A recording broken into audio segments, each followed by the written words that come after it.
नमस्कार विद्यार्थी मित्रांनो, मी अनुप नागपुरे आणि तुमचं स्वागत करतोय आपल्या या इम्पॉर्टंट MCQ व्हिडिओ सिरीजमध्ये. मित्रांनो, तसं तुम्हाला माहित आहे की सहाय्यक आयुक्त असिस्टंट कमिशनर नवी मुंबई महानगरपालिका यासाठी फॉर्म फिल करण्याची डेट ही एक्सटेंड केलेली आहे.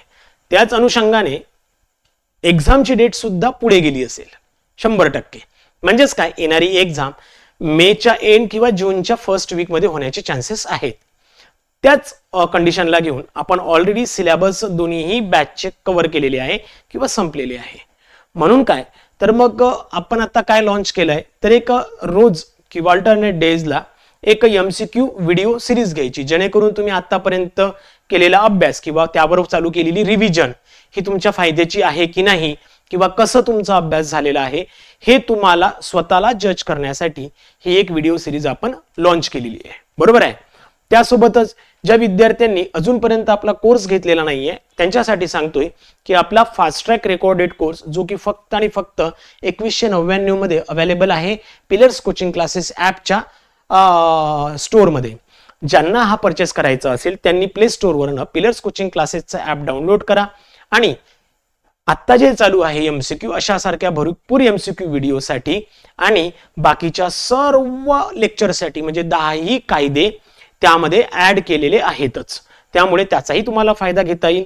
यासोबत आपली एक विजयपथ म्हणून एक सहाय्यक आयुक्त असिस्टंट कमिशनरसाठी टेस्ट सिरीज लॉन्च केलेली आहे, जी की 250 रुपयामध्ये आहे, ज्यामध्ये 1200 पेक्षा जास्त क्वेश्चन, ज्यामध्ये 5 फुल लेंथ पेपर सुद्धा ऍड केलेले आहे. आजच्या व्हिडिओवरनं तुम्हाला समजेल की त्यामध्ये लेवल कशी आहे किंवा प्रश्नांची लेवल कशी असते हे तुम्हाला लक्षात येईल. म्हणून आजचा व्हिडिओ हा शेवटपर्यंत बघा, व्यवस्थित पद्धतीने बघून घ्या. आणि ज्या विद्यार्थ्यांना हा कोर्स घ्यायचा आहे तर स्क्रीनवर दिलेल्या नंबरवर तुम्ही कॉन्टॅक्ट करू शकता किंवा Pillars coaching classes app play स्टोअरवरून डाउनलोड करून सुद्धा तुम्ही हा कोर्स डायरेक्ट परचेस करू शकता. तर मग आजचा आपला जो क्वेश्चन आहे किंवा आपली व्हिडिओ सिरीज आहे, ज्यामध्ये आपण महाराष्ट्र महानगरपालिका अधिनियम 1949 वरचे महत्वाचे 30 प्रश्न बघणार आहोत. आणि तुम्हाला यावर लक्षात येईल की प्रश्न नेमके कसे असतात आणि ते कशा पद्धतीने विचारल्या जाऊ शकतात आणि तुम्हाला उत्तर कशा पद्धतीने द्यायला पाहिजे आणि त्या प्रश्नाचं उत्तर तेच का बरं ते सुद्धा तुम्हाला या व्हिडिओमध्ये माहिती पडेल की का बरं त्याचा आन्सर तेच आहे. म्हणजे निवड ABCD सांगून मी संपवणार नाही, तर त्याचं परफेक्ट उत्तर तेच का बरं आहे ते सुद्धा मी तुम्हाला क्लिअर करून देतोय. तर मग चालू करतोय आपण आपला आजचा question number 1. Let's see the question number 1 is which section of the act deals with the appointment of the municipal commissioner. अधिनियमातील कोणते कलम नगरपालिका आयुक्तांच्या किंवा महानगरपालिका आयुक्तांच्या नियुक्तीशी संबंधित आहे? Section 10, section 36, section 63, section 127. Come on fast.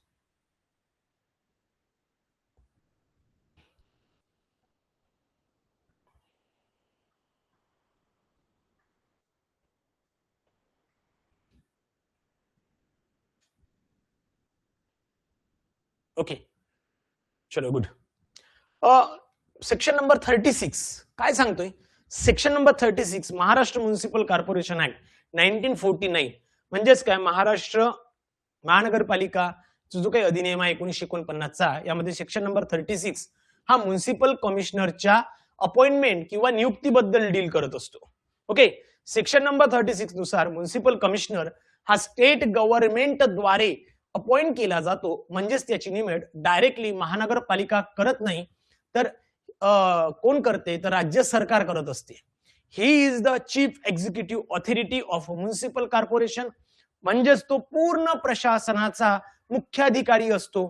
तो महानगरपालिकेची प्रत्येक दिवसाला प्रत्येक वेळेला ऍडमिनिस्ट्रेशन हँडल करतो, सर्व डिपार्टमेंट्सवर कंट्रोल ठेवतो आणि सरकार किंवा कॉर्पोरेशनने घेतलेले डिसिजनची इम्प्लिमेंटेशन करतो. सरळ शब्दात सांगायचं झालं तर म्युनिसिपल कमिशनर हा एक्झिक्युशन आणि ऍडमिनिस्ट्रेशन साठी रिस्पॉन्सिबल असतो. तो सगळ्यात मोठा अधिकारी असतो आणि त्याची अपॉइंटमेंट सेक्शन नंबर 36 च्या अंतर्गत केली जाते. म्हणून सेक्शन नंबर 36 हा करेक्ट असतो. Clear? Now who is the authority to appoint the municipal commissioner under the act. आत्ताच मी आधी बोलता बोलता सांगितलं होतं, आत्ताच थोड्या वेळा आधी सांगितलं होतं, ओके, की कोण करतं. Who is the authority to appoint the municipal commissioner under the act. या कायद्याच्या अंतर्गत महानगरपालिका आयुक्तांची नियुक्ती करण्याचा अधिकार कोणाला आहे? महापौर, महामंडळाची सर्वसाधारण सभा किंवा बॉडी, राज्य सरकार की राज्य निवडणूक आयोग? पटकन सांगा. Good, correct answer. So state government, बरोबर आहे. State government. State government of Maharashtra municipal corporation act 1994 मध्ये किंवा नुसार म्युनिसिपल कमिशनरची अपॉइंटमेंट ऑथॉरिटी ही स्टेट गव्हर्नमेंटकडे असते. याचा अर्थ असा आहे की मेयर किंवा जनरल बॉडीला कमिशनरला अपॉइंट करण्याचा अधिकार नसतो, तर स्टेट गव्हर्नमेंट डायरेक्टली त्याची निवड करते. He is the senior most administrative officer. साधारणतः मोस्टली ही IAS रँकचा तो ऑफिसर असतो, जो की पूर्ण कॉर्पोरेशनला इफिशियंटली खूप स्मूथली मॅनेज करतो आणि तो चीफ एक्झिक्युटिव्ह हेड असतो. त्यामुळे सगळं ऍडमिनिस्ट्रेशन, त्याचं इम्प्लिमेंटेशन, पॉलिसीज, सगळ्या डिपार्टमेंटला कंट्रोल करणं ही त्याची मुख्य जबाबदारी असते. क्लिअर? म्हणून option C is correct. The municipal commissioner is responsible for preparing which of the following annually? खालीलपैकी दरवर्षी कशाची तयारी करण्याची जबाबदारी महापालिका आयुक्तांवर असते? शहर विकास आराखडा, वार्षिक अंदाजपत्रक, वार्षिक अंदाजपत्रक, अंदाज, प्रभाग समितीचा अहवाल, निवडणूक यादी.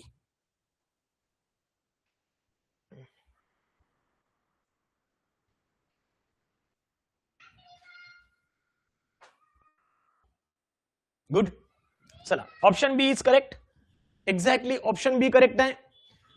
अॅन्युअल बजेट एस्टिमेट किंवा ऍक्ट मध्ये काय सांगितलं आहे? म्युनिसिपल कमिशनर दरवर्षी अॅन्युअल बजेट एस्टिमेट तयार करायची जबाबदारी, रिस्पॉन्सिबिलिटी त्याच्यावर असते. याचा अर्थ असा आहे की कमिशनर हा प्रत्येक फायनान्शियल इयर साठी इन्कम आणि एक्सपेंडिचर, खर्च, बरोबर आहे, म्हणजे उत्पन्न आणि खर्च याचा अंदाजपत्रक तयार करत असतो आणि ही prepare detail budget document which includes executed revenue, plan expenses, development works and administrative cost. Okay, या बजेट नंतर कॉर्पोरेशन समोर अप्रुव्हल साठी हा सादर केला जात असतो. जो काही बजेट स्वतः आयुक्त तयार करतो तो बजेट कॉर्पोरेशन समोर किंवा त्या बॉडी समोर अप्रुव्हल साठी ठेवला जात असतो आणि त्यावर चर्चा होऊन त्याला फायनल मंजुरी दिली जात असते. ओके, त्यामध्ये ward committee report, election roll किंवा सिटी डेव्हलपमेंट प्लॅन हे कमिशनरचे प्रायमरी अॅन्युअल ड्युटी नाही आहे. जरी हे कमिशनरच्या अंतर्गत येत असेल पण ती प्रायमरी ड्युटी ऑथॉरिटी नाही आहे. ओके, त्यामुळं जसं की शहर विकास आराखडा म्हणा किंवा प्रभाग समितीचा अहवाल किंवा निवडणूक यादी तयार करणं हे त्याची काही प्रायमरी रिस्पॉन्सिबिलिटी नाही आहे. First responsibility is the annual budget estimate. Clear? Next, fourth. Which is the initial maximum tenure for which the municipal commissioner can be appointed? महापालिका आयुक्तांची नियुक्ती सुरुवातीच्या जास्त कार्यकाळासाठी किती असते? पटकन सांगा. आणि आन्सर लिहिताना ना एक दोघ जण खूप छान लिहितात. क्वेश्चन नंबर 4 ला काय आहे किंवा 3 ला याच्या आधी काय होतं. ओके, तर हे असं लिहून पाठवतात, बरोबर. तर तसं लिहिलं तर बेटर राहतं. कारण काय होतं, बरेचदा तुम्ही कमी जास्त मागे पुढे होतात आणि मला ते लक्षातच येत नाही. तर बेटर वे ते जर लिहून पाठवलं तर फार चांगलं होईल माझ्यासाठी.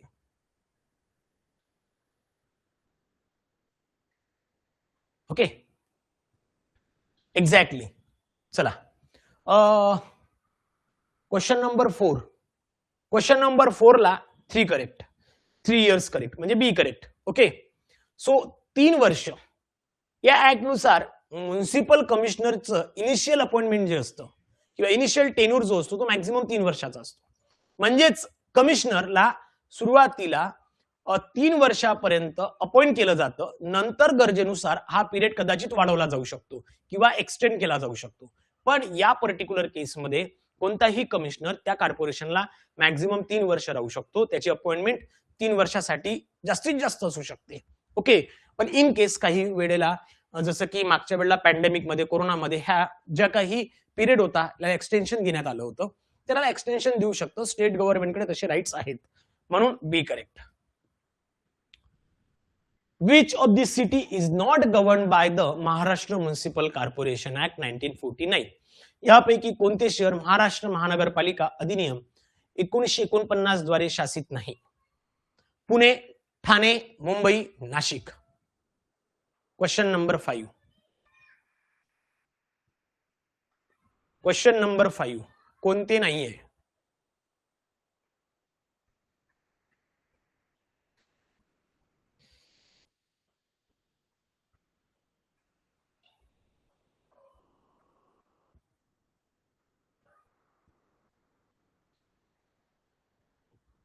एक्झॅक्टली.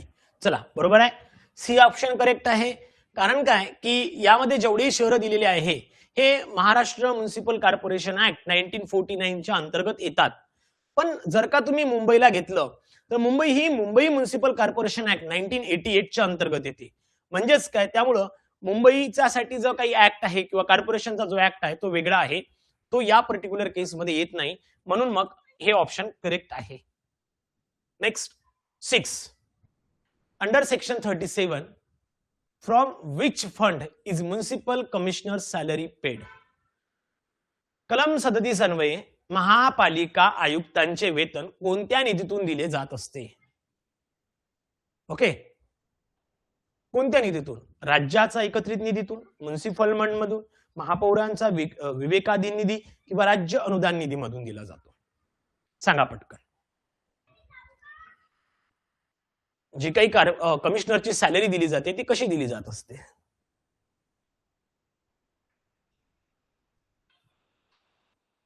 बरेचसे लोक याला कन्फ्युज आहे. बरोबर आहे. शुभांगी किंवा आनंद, त्याच्यानंतर प्रतीक, प्रशिका चुकीचं उत्तर देत आहे. बरोबर आहे. म्युनिसिपल फंड मधनं लक्षात ठेवायचं. ओके. काय होतं की या ऍक्ट नुसार म्युनिसिपल कमिशनरची सॅलरी ही म्युनिसिपल फंड मधून दिली जात असते. याचा अर्थ असा आहे की महापालिकेच्या किंवा महानगरपालिकेच्या स्वतःच्या आर्थिक स्रोतांमधनं की जे काही टॅक्स आहे, फीज आहे, चार्जेस आहे किंवा बाकीचं जे काही उत्पन्न होत असेल यामधून त्या पर्टिक्युलर कमिशनरचा पगार दिला जात असतो. म्युनिसिपल फंड हा कॉर्पोरेशनचा मुख्य फायनान्शियल अकाउंट असतो, ज्यामध्ये सर्व रेव्हेन्यू जमा होतात आणि ज्यातूनच ऍडमिनिस्ट्रेटिव्ह खर्च हा भागवला जात असतो. ओके. लक्षात ठेवायचं, म्युनिसिपल कमिशनर हा कॉर्पोरेशनचा चीफ इफेक्टिव्ह एक्झिक्युटिव्ह ऑफिसर आहे. त्याची जी सॅलरी आहे ही कॉर्पोरेशन स्वतःच्या फंड मधूनच करत असते. डायरेक्टली स्टेट गव्हर्नमेंट किंवा अजून कुठनं ती मिळत नाही. त्यामुळं कमिशनरचा पगार हा लोकल बॉडीच्या फायनान्सवर आधारित असतो आणि म्युनिसिपल फंड मधूनच तो पगार दिला जात असतो. Okay. So let's see is B.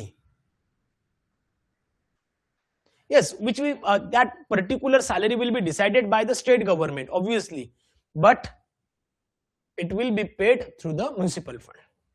Next 7. The standing committee is a mandatory authority under the act who appoints its chairman. या कायद्यानुसार स्थायी समिती हे एक अनिवार्य संस्था आहे. अध्यक्षांची नियुक्ती कोण करते? म्युनिसिपल कमिशनर, महापालिका आयुक्त, राज्य सरकार, स्थायी समितीचे सदस्य आपापसातून किंवा महापौर.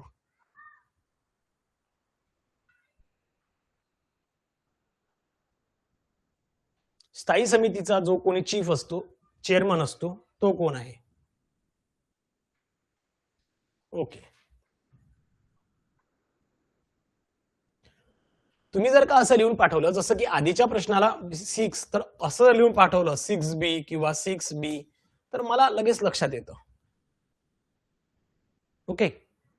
आता 7th ला सांगा काय येतं.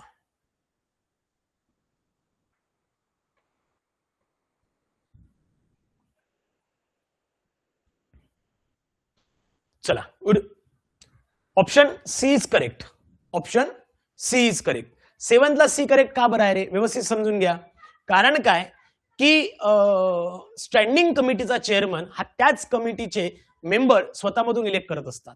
म्हणजेच मेयर किंवा स्टेट गव्हर्नमेंट किंवा कमिशनर या त्या पर्टिक्युलर चेअरमनला अपॉइंट करत नाही. ओके, तर इंटरनल इलेक्शन घेतलं जातं आणि त्यामधनं एक चेअरमन निवडला जात असतो. म्हणजेच त्या पर्टिक्युलर त्या स्थायी समितीचे जे काही सदस्य असतील ते आपापसातच ठरवतात की कोणाला करायचं. तशा संदर्भात आतमध्येच एक इलेक्शन घेतलं जातं सदस्यांथ्रूच स्वतःसाठी आणि त्यातनं एक मेंबर ठरवतात. So C is correct. State government may grant a leave absence or to the commissioner with the absent of which body. राज्य सरकार कोणत्या संस्थेच्या संमतीने आयुक्तांना अनुपस्थितीची रजा देऊ शकते? सर्वसाधारण, स्थायी समिती, प्रभाग समिती, राज्य विधिमंडळ.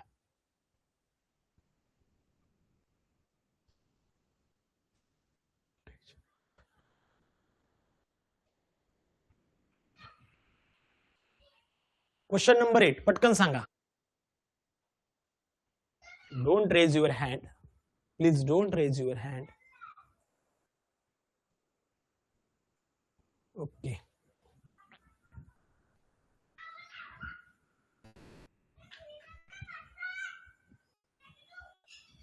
ओके, चलो फिर ऑप्शन बी करेक्ट येतो. स्टँडिंग कमिटी, स्थायी समिती, काय असते कंडिशन की ह्या ऍक्ट नुसार म्युनिसिपल कमिशनरला लीव ग्रँट करताना स्टेट गव्हर्नमेंटला स्टँडिंग कमिटीचं असेंट म्हणजे मंजुरी आवश्यक असते. म्हणजेच गव्हर्नमेंट एकतर्फी लीव देऊ शकत नाही. तर कॉर्पोरेशन मधलं काही फायनान्शियल आणि ऍडमिनिस्ट्रेटिव्ह ओव्हरसाईट करणाऱ्या स्टँडिंग कमिटीचं अप्रुव्हल हे घेतलं जातं. त्यामुळे काय होतं की जे काही डिसिजन मध्ये काही चेक्स किंवा बॅलन्स मेंटेन घेतलं जातं किंवा या पर्टिक्युलर केसमध्ये जर का तो कमिशनर अब्सेंट राहत असेल तर त्या अनुषंगाने स्टेट गव्हर्नमेंट एकतर्फी निकाल देऊ शकत नाही. तर स्टँडिंग कमिटीचा सुद्धा याला कन्सेंट असायला पाहिजे, होकार असायला पाहिजे, मंजुरी असायला पाहिजे. म्हणून मग option B is correct. Clear. Next 9. Which official is responsible for the overall administrative as the chief executive authority? मुख्य कार्यकारी अधिकारी म्हणून संपूर्ण प्रशासनासाठी कोणता अधिकारी जबाबदार असतो? महापौर, महापालिका आयुक्त, उपमहापौर की महापालिका सचिव? सिंपल आहे, सिंपल आहे. ऑब्विसली कोण असणार आहे रे? कोण असणार आहे? तर महापालिका आयुक्त. सांगायची गरज आहे का? तो महानगरपालिकेचा संपूर्ण ऍडमिनिस्ट्रेटिव्ह एक्झिक्युशन ऑफ पॉलिसीज किंवा सगळ्या डिपार्टमेंटला प्रॉपर फंक्शनिंग करणारा एक रिस्पॉन्सिबल पर्सन असतो. मेयर हा कोण आहे? तर हा पॉलिटिकल पर्सन आहे, बरोबर आहे की नाही? हा पॉलिटिकल हेड असतो. पण ऍक्च्युअल ऍडमिनिस्ट्रेशन कंट्रोल आणि इम्प्लिमेंटेशनची जबाबदारी कोणावर आहे? तर कमिशनरवर आहे. म्हणून मग कमिशनर यासाठी कोण असेल? रिस्पॉन्सिबल असतो. Clear. Next 10. Which constitutional amendment gives constitutional status to the urban local bodies like those under this act? कोणत्या घटना दुरुस्तीने या कायद्याअंतर्गत शहरी स्थानिक स्वराज्य संस्थांना घटनात्मक दर्जा दिला? 73rd, 74th, 76th, 92nd. Okay.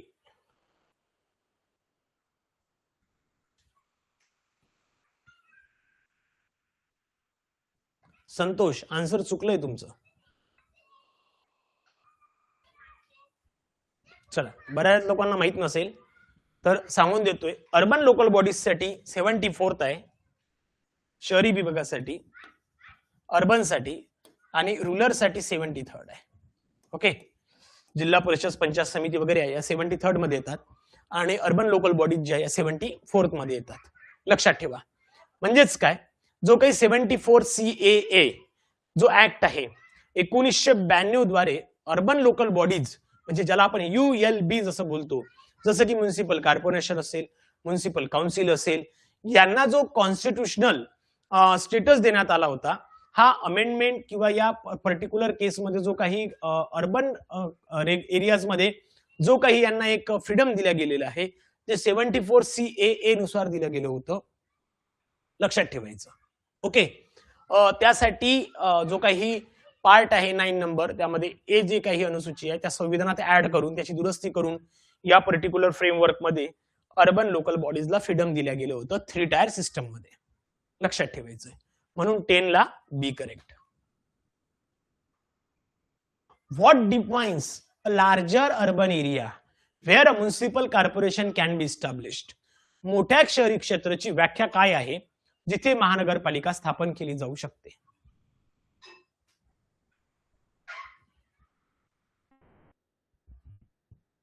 पटकन सांगा.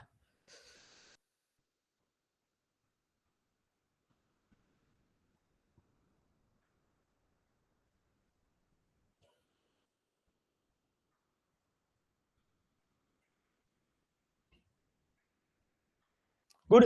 चला, C is correct. Exactly C is correct.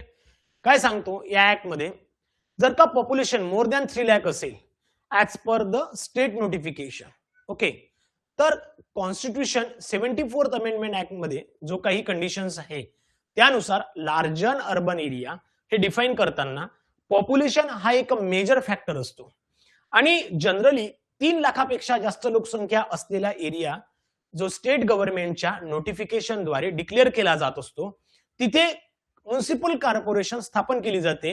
म्हणजेच फक्त पॉप्युलेशन नाही तर स्टेट गव्हर्नमेंटचं एक ऑफिशियल डिक्लेरेशन सुद्धा यामध्ये आवश्यक असते.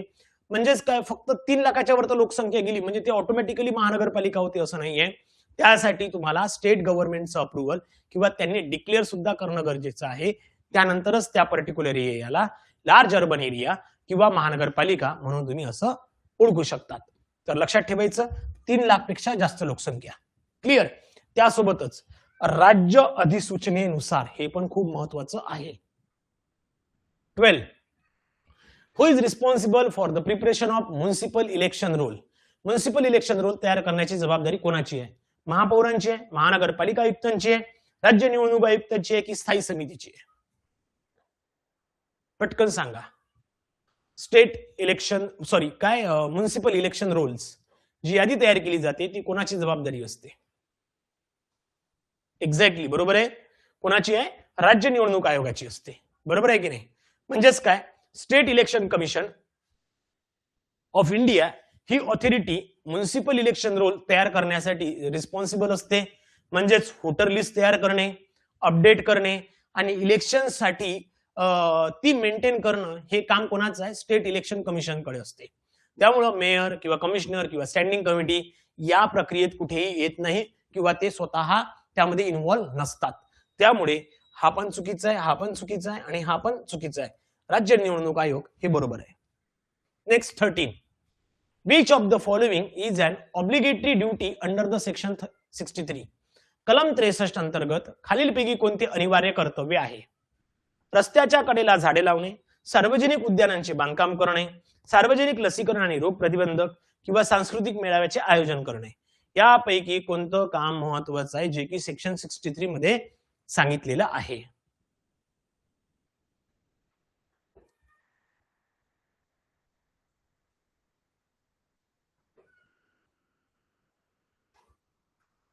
ओके, चलो गुड. सी नंबरचं. आता एक लक्षात घ्या, सगळ्यात महत्वाचं काय की ऑब्लिगेटरी ड्युटीज म्हणजे काय?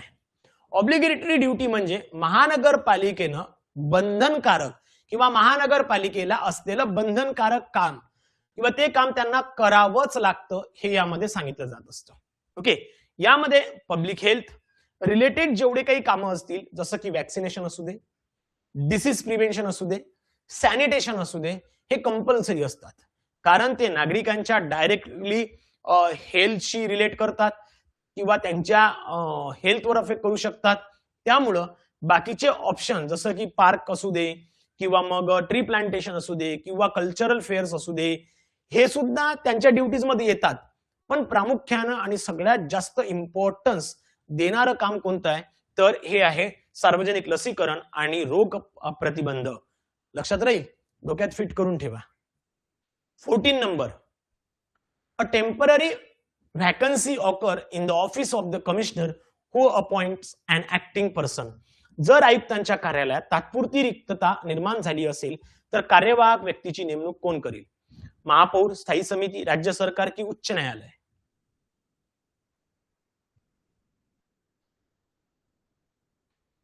कोण करणार?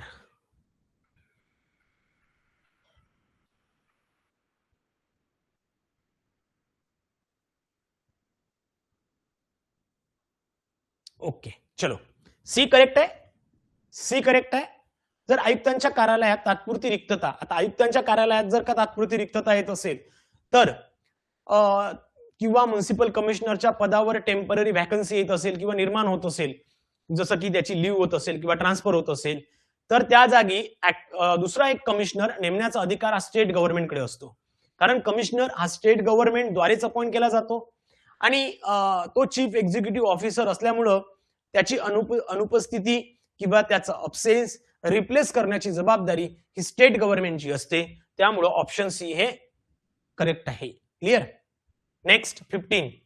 Which of the following acts governs the Nagpur municipal corporation?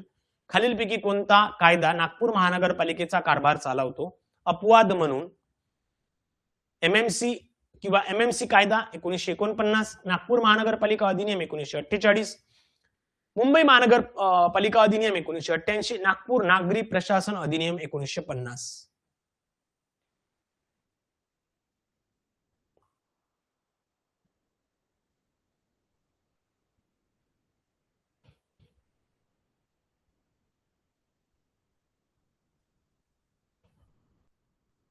चला पटापट उत्तर सांगा. 15 नंबर काय आहे? 15चं काय आहे? एक्झॅक्टली बी आहे. बरोबर आहे. नागपूर महानगरपालिका अधिनियम 1948. 1948 म्हणजे सामान्यतः महाराष्ट्रामध्ये बहुतेक म्युन्सिपल कॉर्पोरेशनसाठी लागू होतो. पण म्हणजे जो काही आपला ऍक्ट आहे 1949चा, हा म्युन्सिपल कॉर्पोरेशनचा जो ऍक्ट आहे तो जवळपास सगळीकडे लागू होतो. पण नागपूर ही एक एक्झम्पशन आहे. Nagpur municipal corporation he city of Nagpur corporation act 1948 अंतर्गत गव्हर्न होते. त्यामुळं ती एमएमसी 1949 अंतर्गत सेवा देत नाही किंवा कार्य करत नाही. लक्षात ठेवायचं. सो 1948 चा इथे कायदा लागू होत असतो. चलो नेक्स्ट 16.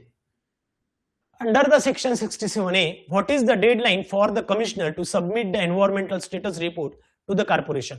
कलम 67 अ अन्वये आयुक्तांना पर्यावरण स्थिती अहवाल मंडळाला सादर करण्याची अंतिम मुदत काय आहे? चला सांगा. 16 सांगा.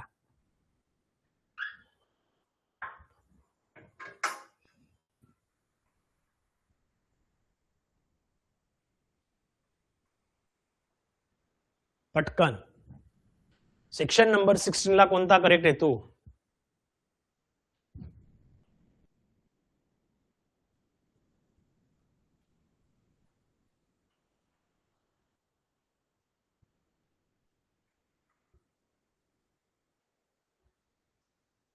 ओके, चला. काही जणांचं चुकलंय, काही जणांचं बरोबर आहे. 31 July is the correct answer. C option is correct. Okay. Municipal commissioner दरवर्षी काय करतो तर एन्व्हायरमेंटल स्टेटस रिपोर्ट तयार करत असतो. तो कधीपर्यंत तर 31 जुलै पर्यंत कॉर्पोरेशन समोर तो सादर करणं त्याला कंपल्सरी असते. म्हणजे कमिशनर हा कॉर्पोरेशन समोर 31 जुलै पर्यंत तो रिपोर्ट सादर करेल. या रिपोर्टमध्ये काय तर त्या पर्टिक्युलर सिटीच्या संदर्भात जो काही एन्व्हायरमेंटल कंडिशन आहे, पोल्युशन लेवल आहे, वेस्ट मॅनेजमेंट असू दे किंवा ग्रीन कव्हर असू दे, या सर्व गोष्टींचा जो काही आढावा त्यामध्ये घेतला जातो आणि ज्यामुळं त्या पर्टिक्युलर सिटीला किंवा त्या कॉर्पोरेशनला पूर्ण एन्व्हायरमेंट रिलेटेड किंवा कंडिशनल सस्टेनेबल होण्यासाठी काय काय प्रोसेस करता येईल किंवा कोणते डिसिजन घेता येतील हे या पर्टिक्युलर रिपोर्टवरनं ठरवल्या जात असतं. म्हणून C is correct. Which body has the final power to scrutinize and audit the account of the municipal corporation? महानगरपालिकेच्या हिशोबांची छाननी व लेखापरीक्षण करण्याचा अंतिम अधिकार कोणत्या संस्थेला आहे? महापौर, स्थायी समिती, महानगरपालिकेचे मुख्य लेखापरीक्षक, राज्य निवडणूक आयोग.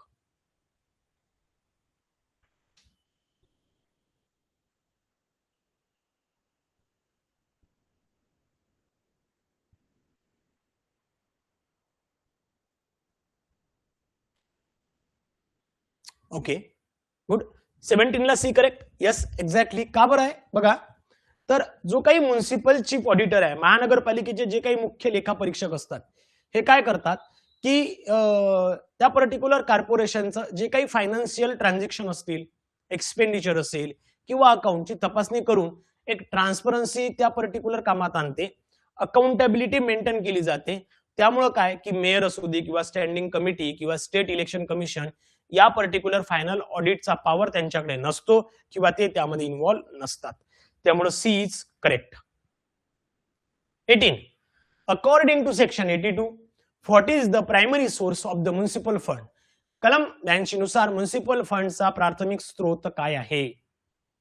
नगरसेवकांनी घेतलेले वैयक्तिक कर्ज, महामंडळाद्वारे किंवा त्यांच्या वतीने प्राप्त झालेले सर्व पैसे, केवळ राज्य सरकार अनुदान, स्थानिक पोलिसांनी वसूल केलेला दंड.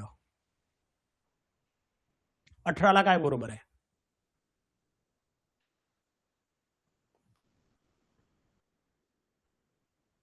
18 ला काय आहे? ऑब्विसली स्टेट गव्हर्नमेंट अनुदान देतं, ओके, काही ग्रँट्स देत असते. पण काय झालं इथे ओनली एक शब्द वापरला, फक्त ओनली. त्यामुळे हा सी गेला, हा पण गेला आणि हा पण गेला. All monies received by or on behalf of the corporation. म्हणजेच काय, या पर्टिक्युलर केसमध्ये काय सांगितलंय, म्युनिसिपल फंड मध्ये कॉर्पोरेशनला मिळणारे सर्व प्रकारचे पैसे, सर्व पैसा जमा होतात. यामध्ये काय तर टॅक्स आहे, फीज असतात, चार्जेस आहे, रेंट आहे, ग्रँट आहे, लोन्स असेल, हे सर्व त्या पर्टिक्युलर केसमध्ये येतो. त्याला आपण फंड म्हणतो, म्युनिसिपल फंड. त्यामध्ये मग राज्य सरकारचं अनुदान पण त्यामध्येच येईल. लक्षात आलं? म्हणून all money is the correct answer. म्हणून हा बी करेक्ट आहे. खूप व्यवस्थित पद्धतीने लक्षात ठेवा. क्वेश्चन तयार करताना खूप प्रॉपर पद्धतीने तयार केलेले आहे, जेणेकरून तुम्हाला व्यवस्थित पद्धतीने ते समजायलाही पाहिजे. ओके.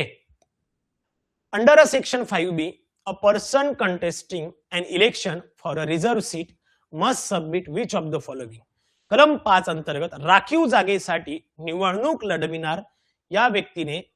लढविणाऱ्या व्यक्तीने खालीलपैकी कोणते सादर करणे आवश्यक आहे? कागदपत्र, संपत्तीची घोषणा, जात प्रमाणपत्र, वैध प्रमाणपत्र, किमान शिक्षण पदवी आणि महापौरांची शिफारस. सिंपल आहे यार, काही सांगायची गरज नाही. कास्ट सर्टिफिकेट आणि व्हॅलिडिटी सर्टिफिकेट, बरोबर आहे की नाही? कास्ट सर्टिफिकेट आणि व्हॅलिडिटी सर्टिफिकेट त्यांना द्यावं लागतं. चलो next. 20. Which of the following is considered as the discretionary duties, section 66 of the corporation rather than the obligatory one? खालीलपैकी कोणते अनिवार्य कर्तव्याऐवजी कॉर्पोरेशनचे विवेकाधीन कर्तव्य कलम 66 मानले जाते? सार्वजनिक लसीकरण, सार्वजनिक स्मारके आणि पुतळ्यांची देखभाल, पाण्याचा पुरवठा करणे, सार्वजनिक रस्त्यांची स्वच्छता करणे. विवेकाधीन. ओके. सगळ्यांना नोट्स मिळाल्या आहेत. आय नो दॅट की सगळ्यांपर्यंत नोट्स आलेले आहे. ज्यांना नोट्स मिळाल्या नसेल त्यांनी प्लीज मला या व्हॉट्सअप नंबरवर करा. जो आपल्याकडे एक जे सर आहे ते त्यावर तुम्हाला नोट्स पाठवून देतील. ओके. ज्यांना नोट्स मिळाल्या नाही म्युनिसिपल कॉर्पोरेशनच्या किंवा बाकी, त्यांनी मला या नंबरवर टेक्स्ट करा, व्हॉट्सअप करा.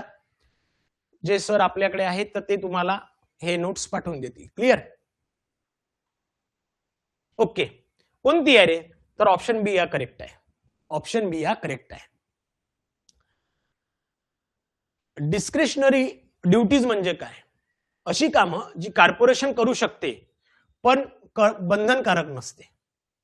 त्यांना करायची आहे पण ते कंपल्सरी नाही आहे. लक्षात ठेवायचं.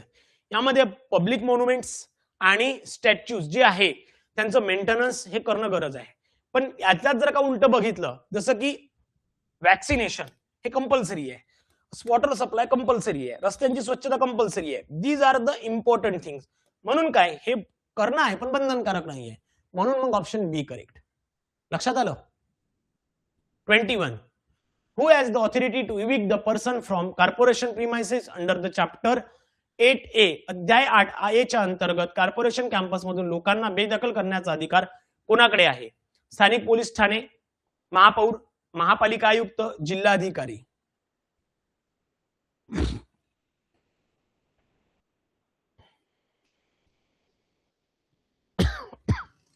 कुणाला आहे? ऑब्विसली 21 चा आन्सर करेक्ट काय येणार? पटपट पटपट सांगा.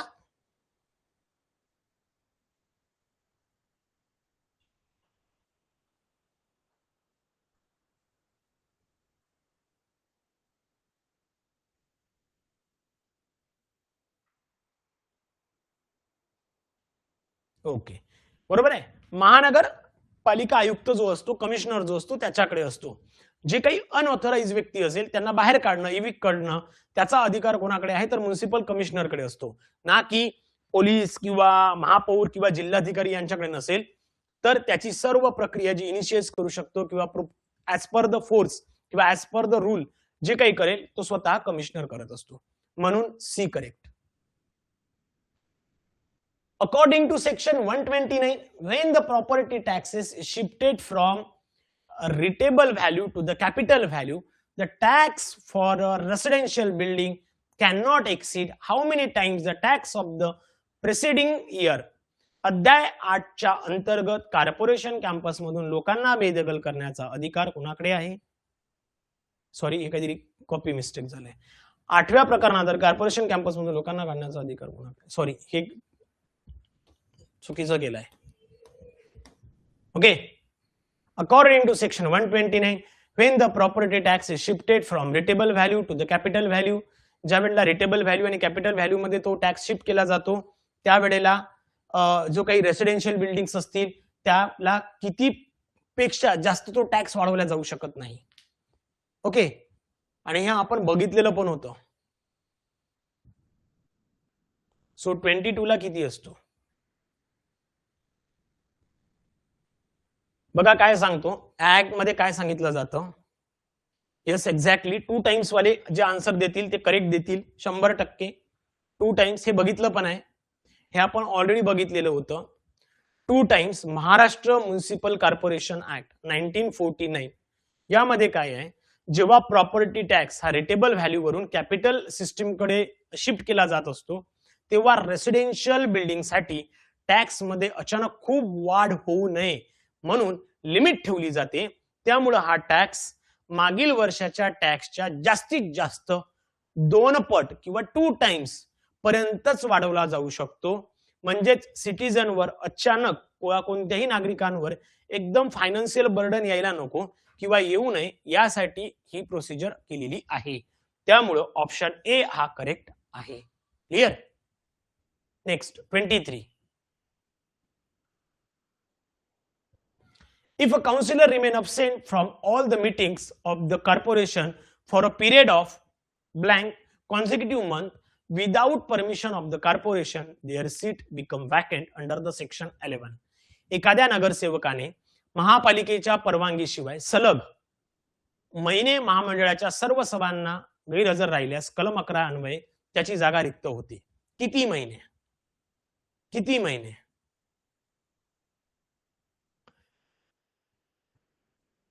Doctor Swapnali answer चुकलाय.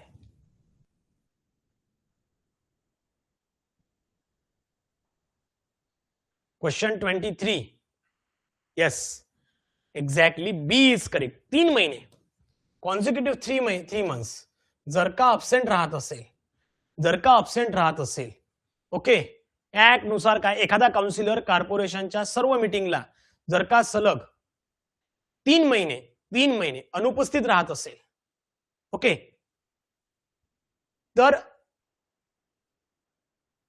आणि त्याने प्रायर परमिशन सुद्धा घेतली नाही, तर त्या केसमध्ये त्याला त्याची जागा ऑटोमॅटिकली व्हॅकंट होत असते किंवा व्हॅकंट झाली आहे असं घोषित केलं जाऊ शकतं. यामागचा काय उद्देश असतो? तर यामागचा एकच उद्देश आहे की जे काही लोक इलेक्टेड रिप्रेझेंटेटिव्ह हे पाठवले जातात त्यांनी नियमितपणे बैठकीत सहभागी व्हायला पाहिजे. लोकांच्या ज्या ड्युटी आहे किंवा पब्लिक ड्युटी ज्याला बोलतो ते पार पाडण्यात यायला पाहिजे. त्यासाठी काय केलं जातं की हा नियम आणलेला आहे, म्हणून ऑप्शन बी हा करेक्ट आहे. 24. If a person is disqualified under the section 10(1)(f) if they have more than 2 children, however the act provide an exemption for the children born before which specified cutoff date. एखाद्या व्यक्तीला 2 पेक्षा जास्त मुले असल्यास कलम 10(1)(f) अंतर्गत अपात्र ठरवले जाते. तथापि हा कायदा कोणत्या विशिष्ट कट ऑफ तारखेपूर्वी जन्मलेल्या मुलांसाठी अपवाद प्रदान करतो. सांगा पटकन. 24.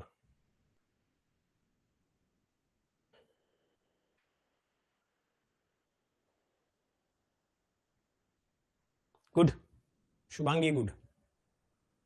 चला, अभ्यास केलाय, नोट्स वाचतायत तुम्ही आहे ना.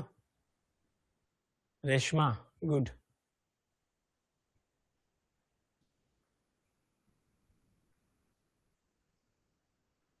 चला, 12 September 12 September 2001 12 September 2001 Maharashtra municipal corporation act 1949 मध्ये सेक्शन 1F नुसार काय आहे? 2 पेक्षा जास्त अपत्य किंवा मुलं असलेल्या व्यक्तीला डिस्क्वालिफिकेशन लागू होत असते. पण यामध्ये एक इम्पॉर्टंट एक्झाम्पशन सुद्धा, याला एक अपवाद सुद्धा दिलेला आहे की 12 सप्टेंबर 2001 पूर्वी जन्मलेली मुलं काउंट केली जात नाही. म्हणजेच काय, जर त्या कट ऑफ आधीच 2 पेक्षा जास्त मुलं असेल तर डिस्क्वालिफिकेशन लागू होणार नाही. पण त्या तारखेनंतर जेवढी ऍडिशनल चाइल्ड असेल किंवा मुलं असतील तर ते यामध्ये लागू होतं. म्हणून त्यामुळे ऑप्शन सी हा करेक्ट आहे, लक्षात ठेवायचा आहे. Clear. Next 25. Under the section 451 who has the power of vote, veto or the authority to suspend or prohibited the execution of any resolution passed by the corporation if it is deemed against the public interest. कलम 451 अंतर्गत वेटोचा अधिकार किंवा महामंडळाने मंजूर केलेला कोणताही ठराव सार्वजनिक हिताच्या विरोधात असल्याची त्याची अंमलबजावणी निलंबित किंवा प्रतिबंधित करण्याचा अधिकार कोणाकडे आहे? महापालिका आयुक्त, राज्य सरकार, उच्च न्यायालय, महापौर, कोणाकडे असते?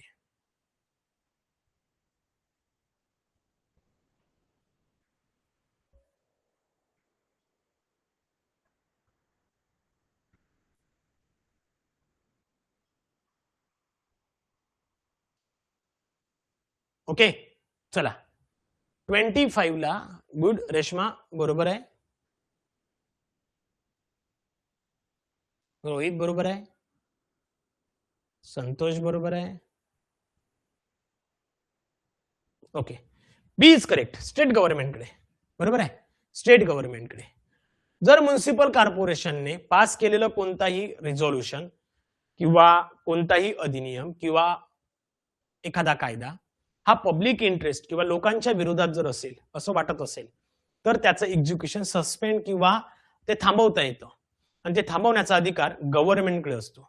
म्हणजे अल्टिमेटली काय म्हणू शकतो त्याला, सुपरव्हिजरी पॉवर जो आहे तो कोणाकडे असतो? तो स्टेट गव्हर्नमेंटकडे असतो. ज्यामुळे चुकीचं किंवा हानिकारक निर्णय जो आहे तो थांबवण्यात येत असतो. ओके, यालाच काय म्हणतो? व्हेटो पॉवर म्हणतात. यालाच काय म्हणतात? व्हेटो पॉवर सुद्धा बोलतात, लक्षात ठेवायचं. 26. Which of the following is not listed as an obligatory duty of the corporation under section 63? खालीलपैकी कोणते कलम 63 अंतर्गत कॉर्पोरेशनचे अनिवार्य कर्तव्य म्हणून सूचीबद्ध नाही? कोणतं नाहीये?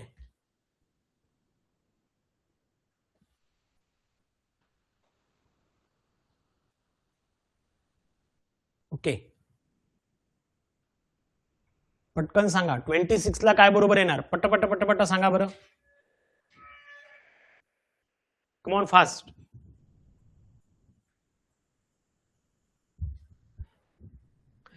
Exactly, D is correct. काही लोकांचं उत्तर चुकीचं आहे, डी करेक्ट आहे. ओके, बघा हे पण महत्वाचं आहे. सार्वजनिक लसीकरण तुम्हाला माहित आहे, it's a obligatory duty, compulsory आहे. पब्लिक किंवा सार्वजनिक रस्त्याची रोषणाई, स्ट्रीट लाईट किंवा fire brigade, these are the important things. Okay, पण planting and maintenance of the trees on the road side किंवा रोडच्या बाजूला जे काही कडेला जे झाडं लावली जातात ते लावणं आणि त्यांची देखभाल करणं हे काही यांच्या अंतर्गत येत नाही. त्यामुळे ऑप्शन डी ही काय ऑब्लिगेटरी ड्युटी म्हणून संबोधलं नाहीये. त्यामुळे 26 ला D correct. 27. What is the minimum number of member required to form a ward committee in a corporation area with a population of over 3 lakh? 3 लाखापेक्षा जास्त लोकसंख्या असलेल्या महानगरपालिका क्षेत्रात प्रभाग समिती स्थापन करण्यासाठी किमान किती सदस्य आवश्यक असते? चला पटकन सांगा.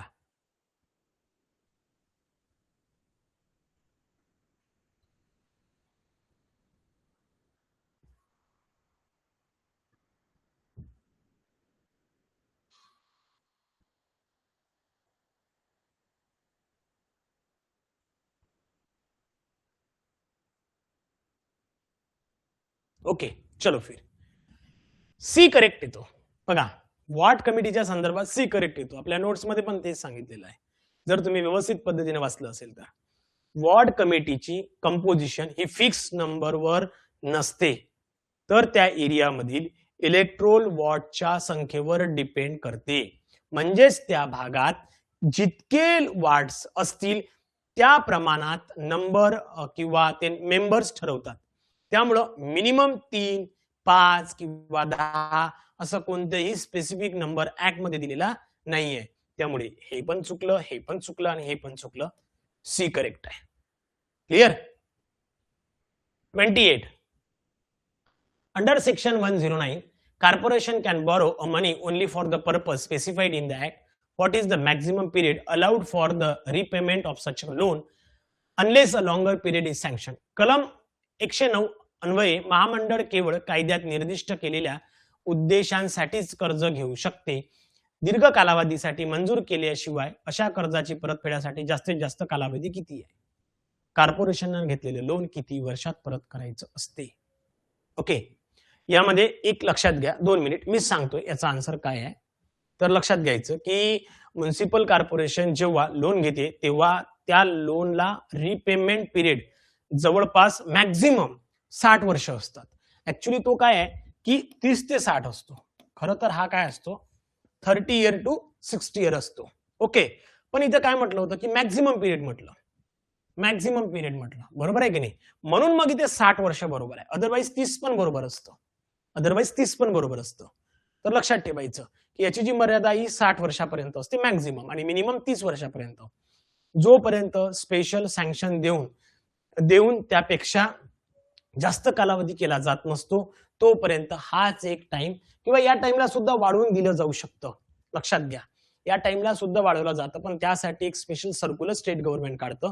बट अदरवाईज 30 टू 60 म्हणजे मिनिमम जर लक्षात ठेवायचं 30 आणि मॅक्झिमम लक्षात ठेवायचं तर 60 लक्षात ठेवायचं. Clear. Next 29. If a question arises as to whether a councillor has become a subject to any disqualification, who has a final authority to determine under this section 12?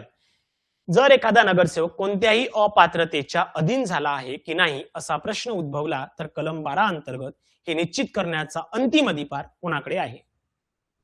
Okay, पटकन सांगा.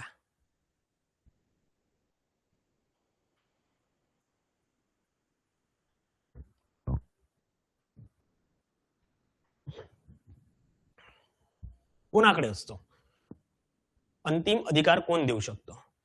बरोबर, एक्झॅक्टली, गुड. 29 ला C correct येणार. कोण देणार? Court देणार. जर का एखादा काउन्सिलर डिस्क्वालिफाय झाला आहे का नाही याबाबत जर का शंका असेल किंवा क्वेश्चन तयार होत असेल किंवा झाला असेल तर त्याचा फायनल निर्णय हा जज म्हणजे स्मॉल कॉज कोर्ट किंवा डिस्ट्रिक्ट कोर्ट देतो.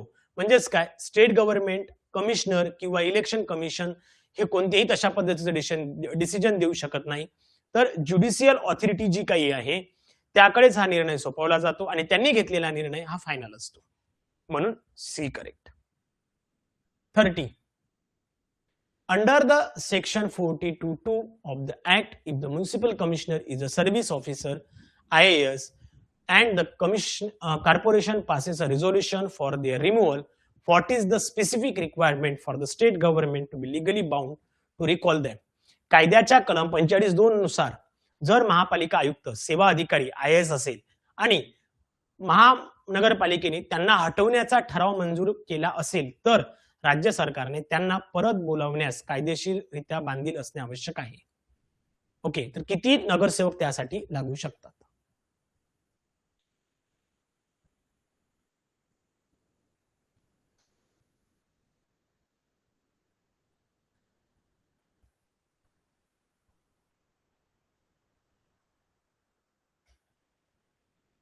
Okay, good.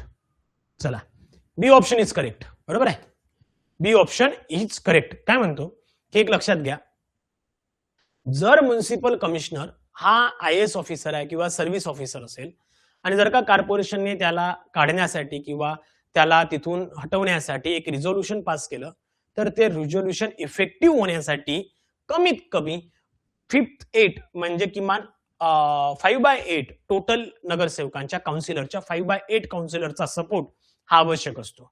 म्हणजेच सिंपल मेजॉरिटी यामध्ये पूर्णपणे काम करत नाही, तर हायर मेजॉरिटी त्या पर्टिक्युलर केसमध्ये लागते. आणि आधी रिझोल्युशन पास झालं तर स्टेट गव्हर्नमेंट लिगली त्या पर्टिक्युलर कमिशनरला परत बोलवू शकते किंवा त्याला त्या पर्टिक्युलर पदावरनं हटवू शकतो. क्लिअर? चला, क्लिअर? चलो, thank you so much. I hope so एवढेही क्वेश्चन तुम्हाला व्यवस्थित समजले असतील. खूप प्रॉपर पद्धतीने आपण हे क्वेश्चन फ्रेम केलेले होते. कोणत्याही पद्धतीने इझी किंवा मीडियम अशी न ठेवता कंटिन्युअसली आपण त्याला फ्लेक्झिबल ठेवलं. इझी, मॉडरेट, टफ ह्या सगळ्या गोष्टी घेतल्या. आता तुमचं काम काय आहे तर कॉमेंटमध्ये सांगायचं आहे की तुमचे किती प्रश्न बरोबर आले आहेत. करेक्ट? चला पटकन सांगा मग.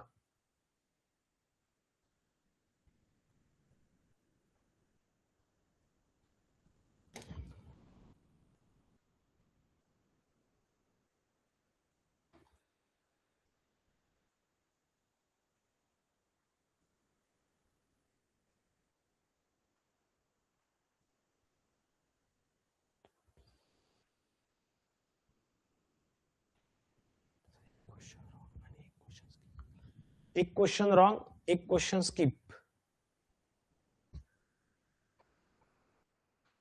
ओके, चला 28 गुड.